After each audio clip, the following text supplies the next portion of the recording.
let's move on to our next speaker, Andra Hoffman. Hi, I'm here. Okay, am I saying your name right?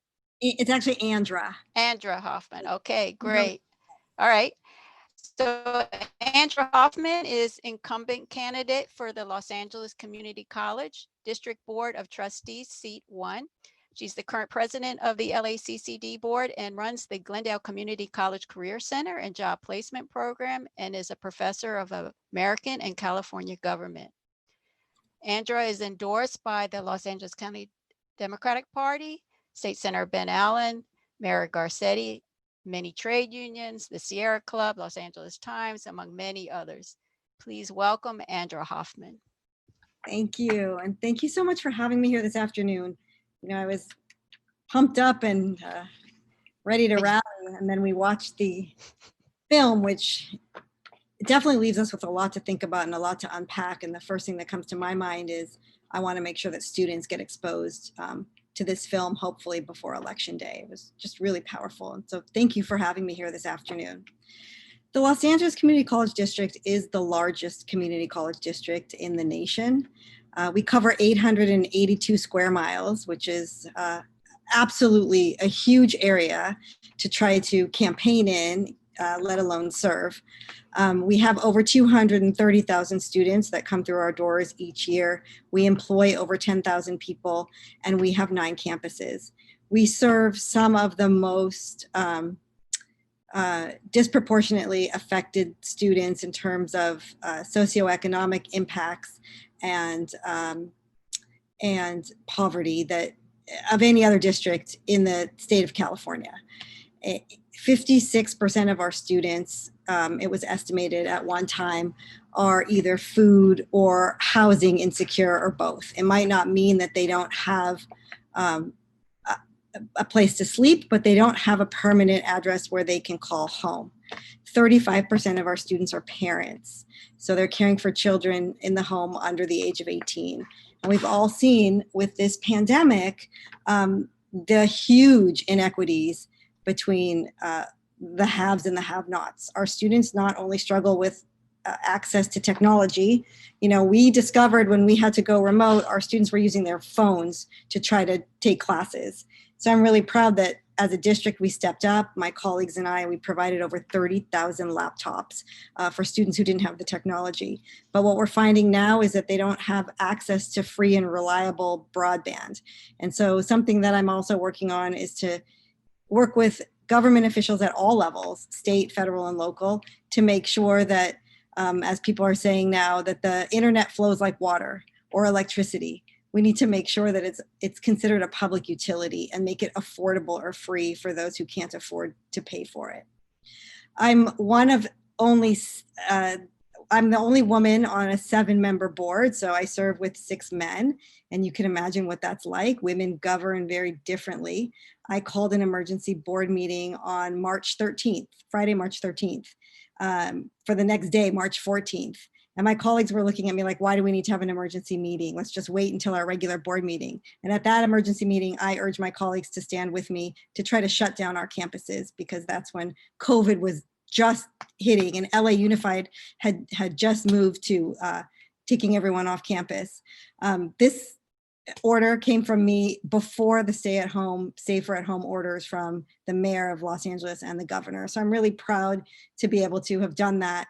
We transitioned over 8,000 classes online, moved almost everyone off of our campuses in record time.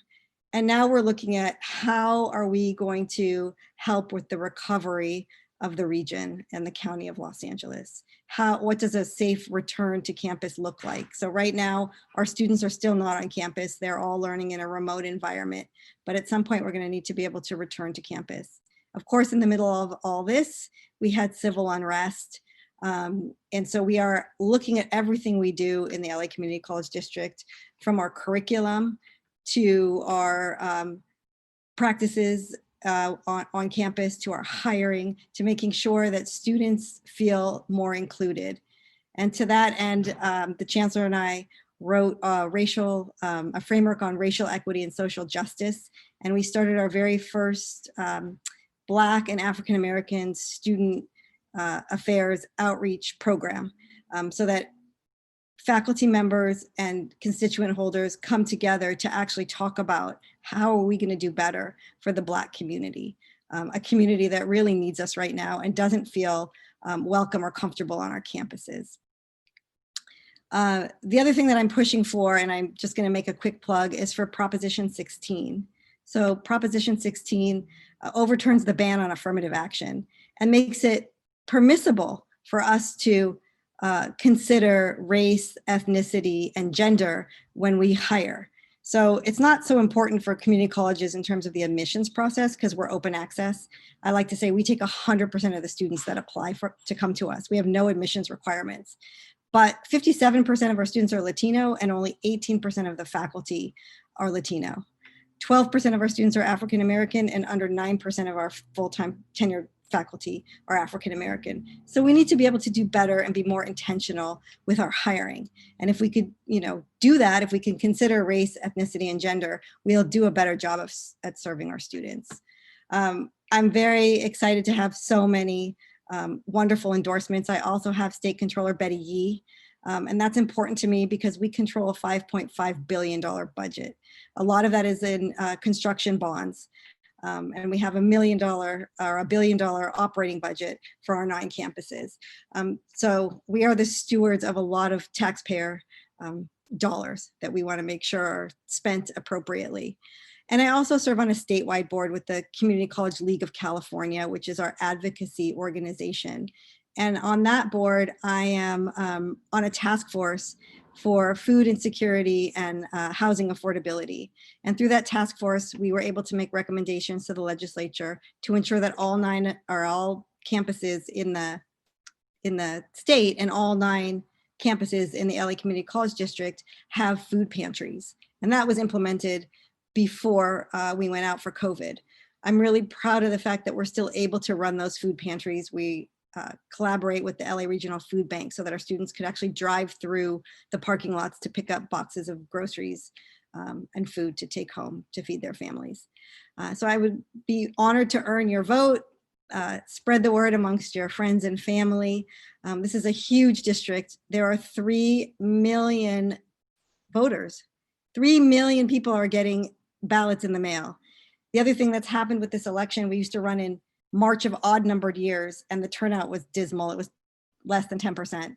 And now we're running with everything else on the ballot in even numbered years. So it's, it takes a lot of money to campaign and it takes a lot to get the word out. So I appreciate you having me here this afternoon and I'll take any questions if you have them. I have, well, actually that is my question, is there a way that it's always a surprise to learn about, what you do, what the board does. And is there a way that can be communicated all the time or somehow? I mean, Los Angeles Times did a great review, and endorsed you and did a great review of your responsibilities and how you grew into the job. But it is always a difficulty when we see this come up. I mean, is this the right way to do it? Right. I mean, that's our biggest challenge. We spend a lot of money on marketing and communications, and that's, since I've been on the board, that was the #1 issue. How do we let the public know what we do? And, we've made some inroads. Unfortunately, the press likes to cover, stories that aren't necessarily the positive stories. They always look for an angle and they don't cover enough of all the good things that we're doing. They've picked up a couple stories. We have a family resource center at LA Valley College and a couple of other, really kind of fun programs, Higher LAX with LA Southwest College. But you're right, they don't do enough in terms of covering what this elected office does and why it's so important. One good thing is, because a proposition passed last year, at least we're at the top of the ballot. So if you opened your ballot, yeah. At least we're not, it would have been terrible if we were really the down ballot, race. So at least people kind of have to look and say, okay, what do these people do? But thank you. It's just, at this point it's word of mouth and really trying to get out how important it is to vote in an election like this. Because Right. So, sorry to cut you off. So one of the things with community colleges, tuition is free. Is that not true? Right. So that's another thing I'm very proud of that I worked on both at the local level and at the state level with Assemblymember Miguel Santiago. If you are a first-time, full-time college student, meaning you've not been to college before and you're going to take classes full-time, it is absolutely free to you. Now, college was always free for students that are low income. So 70% of our students in the LA district were on what was known as a BOG fee waiver, the Board of Governors fee waiver. And those students are still on a fee waiver, and you don't have to be full-time to be on a fee waiver. But for kids coming out of high school, this has saved families lots and lots of money because their first 2 years are free. And so they can save that for when the student transfers. So that's a good selling point. Yeah, I find that when I'm talking to families and young people, they are not aware that it's free. Obviously, they have to be a full-time student, but especially with COVID, what a great alternative it is, to if you want to have, wait before you get to a Cal State or UC Right. system. It's a great alternative. Great alternative. So one of the questions is, you're doing a lot, and is your position a paid position, or are you teaching and doing everything else in the Yeah, community college? that's a great question. So we get a stipend to be on the board, and the stipend is based on how many FTES, full-time equivalent students you have. It's done by a formula. So the stipend for an LA community college trustee is $2,000 a month. So obviously I have to keep my day job.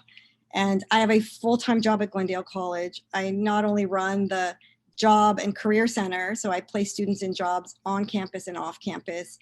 I do cooperative work experience and internships, but I also run a program for formerly incarcerated students, because those students have a much harder time choosing a career and actually engaging in the world of work. And so I'm running that program as well. And yeah, it's hard to juggle. I do a pretty good job of juggling my full-time job with my elected position, but then when you throw in campaigning, it's like it's 24/7. So I'm looking forward to November, let me tell you. You and everybody else. Yeah. So we have a question here from Connie, and I'm not quite understanding it, so I'm going to let her ask it. Okay. Oh, okay. Well, your elections are all at large, but you have different seat numbers. And why? It seems to me it would be much easier on you to run in districts rather than at large. So why is it that way? That's a great question. When the district many years ago, broke away from LA Unified, like many community college districts, it was at large. A lot of the community college districts and cities, by the way, and unified school districts have been sued in recent years, and they've been forced to go into district-based elections. They were sued for violating the California Voter Rights Act. We have been threatened with lawsuits in the past, and that was before I was on the board, and before our board was diverse. We have 4 Latinos on the board right now. I'm the only woman, and we have an Asian man and another white member. But it used to be a pretty white board, and we were threatened with lawsuits in the past, saying that we needed to go to district-based elections. We're looking at it now, we're looking at it for a number of reasons, and you bring up a very good point. Running at large is just impossible, and it's also hard to get people that live south of the 10 freeway on this board. And so, when you talk about representation, we want to make sure that we have representation throughout this very large district.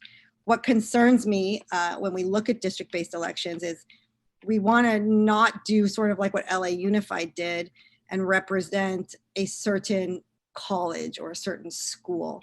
So if we were to go to district-based elections, we would want to make sure that it's inclusive and we're all working toward the same goal, because you don't want a school like LA Southwest College, which already struggled with enrollment and resources, to struggle even more. So we're looking at some different models, and we're getting a presentation after this election and after the 2020 census to see if that's something that, if that's the direction that we want to move. I think it's probably a direction that we are going to want to go. It increases diversity on the board, diversity of thought, and diversity of geographic area as well. And it would sure make it a lot easier to run, let me tell you. So that's a great question. Okay, I don't have any more questions. Anybody else? Okay, maybe just a closing remark in terms of, and then we'll move Yeah. on. Thank you again for having me. I do want to put in a plug for my colleagues that I'm running with. They're my slate mates. I think everyone knows about Nichelle Henderson. She is a faculty member at Cal State LA. She's an African-American woman, and I'm desperate to get another woman on this board. So if you haven't voted yet, please tell your friends and family, and I would love you to support her. She's supported by the LA County Democratic Party and many others as well. And then I have two slate mates who are also on the board currently doing some very good work, David Vela and Mike Fong. And I also want to give a shout out to Antioch. I graduated from Antioch with my bachelor's in liberal studies. So who went to Antioch? Look at Rasha. Rasha, unmute yourself. You could. David and I both went to Antioch. Did you go to Antioch College in Ohio? I didn't. Were you at the Yellow Springs campus? Yes, yes. We were. I graduated in '62 and David graduated in 1960. Oh my gosh, that's so wonderful. We'll have to talk one day. I did the LA campus, but I've heard so many wonderful things about the campus in Yellow Springs. So it was wonderful. Yeah, it's great. Thank you. Well, thank you. Thank you, Andra, for being on. And in terms of the other seats that the Los Angeles County Democratic Party has endorsed, as well as our local PV Dems, it's on our website, the other seats. And so Nichelle, obviously, and Wong, and so they're all there. So please mark your ballots. And Nichelle is our neighbor. She lives in the 66th Assembly District. So, Yeah, really, she's our local person. Really want to get her on the board. It would be great to have her. And again, yes, on Prop 16, it's not about quotas. It's not a mandate. It just would give us a lot more flexibility in our hiring and also in our public contracting. So. Yeah, there was a good write-up about that in the Los Angeles Times. Yeah. Thank you. Okay. All right. Happy. Thank you. Thanks.